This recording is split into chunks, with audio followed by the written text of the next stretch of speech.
नमस्कार। आज के इस खास चर्चा में हम भारत की 2011 की जनगणना के उस विशाल और ऐतिहासिक अभियान का गहराई से विश्लेषण करने वाले हैं।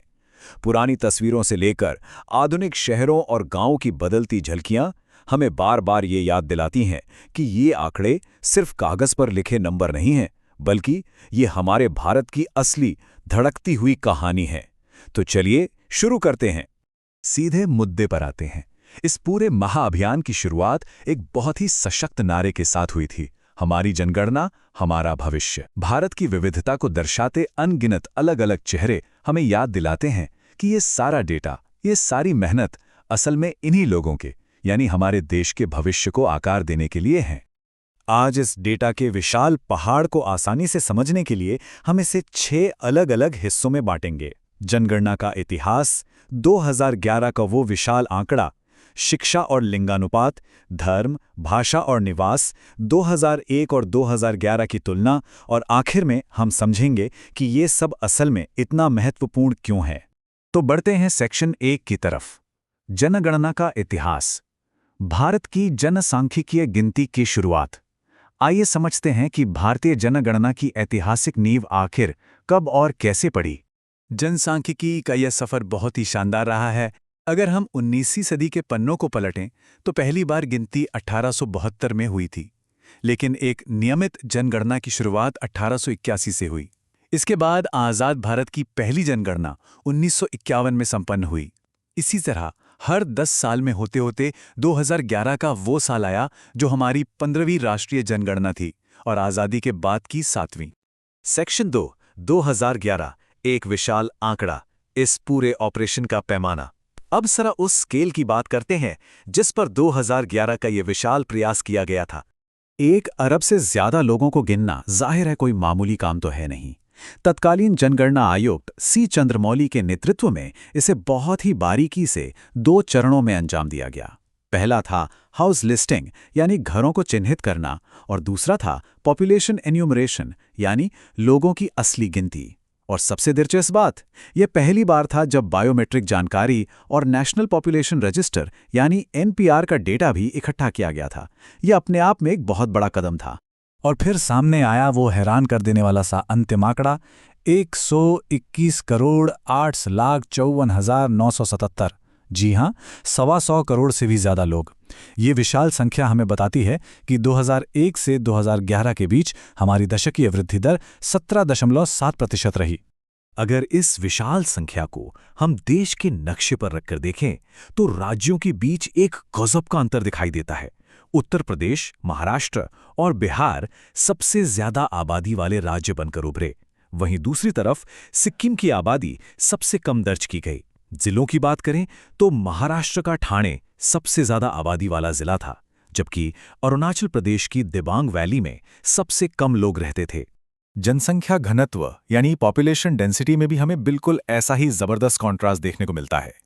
पूरे देश का औसत 382 व्यक्ति प्रति वर्ग किलोमीटर था, लेकिन बिहार को देखिए, वहां ये आंकड़ा अविश्वसनीय रूप से 1102 तक पहुंच गया, एकदम खचाखच भरा हुआ। और इसके ठीक उलट अरुणाचल प्रदेश के शांत पहाड़ी इलाकों में 1 वर्ग किलोमीटर में सिर्फ 17 लोग। 2 बिल्कुल अलग दुनिया। सेक्शन 3, शिक्षा और लिंगानुपात, सामाजिक संकेतों को मापना। आइए आगे बढ़ते हैं और देखते हैं कि ये डेटा शिक्षा और जेंडर जैसे अहम पैमानों पर हमें क्या कहानी सुनाता है। राष्ट्रीय साक्षरता दर की तस्वीर यहाँ एकदम साफ हो जाती है।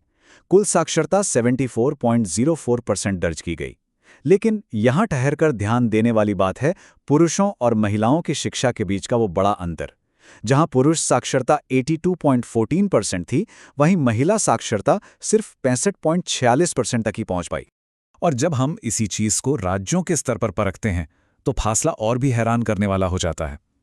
केरल लगभग 94%, सटीक कहें तो 93.91% साक्षरता के साथ पूरे देश में सबसे ऊपर रहा, जो बिहार की सबसे कम साक्षरता दर के बिल्कुल विपरीत एक बहुत बड़ा कॉन्ट्रास्ट पेश करता है। समाज का एक और बेहद अहम पहलू है लिंगानुपात। राष्ट्रीय स्तर पर प्रति 1000 पुरुषों पर 943 महिलाएं दर्ज की गईं। लेकिन जब हम 0 से 6 साल के बच्चों के लिंगानुपात यानी चाइल्ड सेक्स रेशियो पर नजर डालते हैं तो यह और गिरकर सिर्फ 919 रह जाता है। भविष्य के नजरिए से देखा जाए तो सच में ये एक बहुत ही चिंताजनक संकेत है।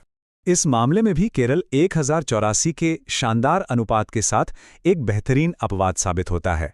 मतलब वहां पुरुषों से ज्यादा महिलाएं हैं, जबकि दूसरी ओर हरियाणा 877 के अनुपात के साथ इस सूची में सबसे नीचे आ जाता है। सेक्शन 4 धर्म, भाषा और निवास।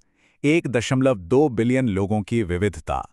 अब जरा सोचते हैं कि ये 125 करोड़ लोग आखिर रहते कहाँ हैं और उनकी सांस्कृतिक पृष्ठभूमि क्या है। ये डेटा बहुत जोर देकर हमें बताता है कि भारत का एक बहुत बड़ा हिस्सा, लगभग 69% खेती किसानी वाले ग्रामीण परिवेश में बसता था। वहीं करीब 31% आबादी आधुनिक शहरी महानगरों और कारखानों वाले इलाकों में रहती थी। ये हमारे देश की दो अलग अलग वास्तविकताओं का सीधा अक्स है। अब अगर आंकड़ों को बिल्कुल निष्पक्ष रूप से देखा जाए तो 2011 में धार्मिक विभाजन कुछ इस तरह दर्ज किया गया था। हिंदू 79.8%, मुस्लिम 14.2%, ईसाई 2.3%, सिख 1.7% और बौद्ध, जैन तथा अन्य धर्मों के लोग कुल मिलाकर लगभग 1.1% रहे। भाषाओं की बात करें तो 43% से ज्यादा आबादी के लिए हिंदी उनकी प्रमुख प्राथमिक भाषा थी। इसके बाद करीब 8% के साथ बंगाली और 6.86% के साथ मराठी का नंबर आता है। सच कहा जाए तो यही खूबसूरत भाषाई विविधता हमारे देश की सबसे बड़ी पहचान है। सेक्शन 5 2001 बनाम 2011, एक दशक का बदलाव। इन सारे आंकड़ों के सही मायने तभी समझ आते हैं जब हम इन्हें पिछले 10 सालों की बेस लाइन से जोड़कर देखते हैं। ये तुलना विकास के एक पूरे दशक का एकदम परफेक्ट सारांश है। देखिए, जनसंख्या 102.87 करोड़ से बढ़कर 121.08 करोड़ हो गई और घनत्व 325 से 382 हो गया।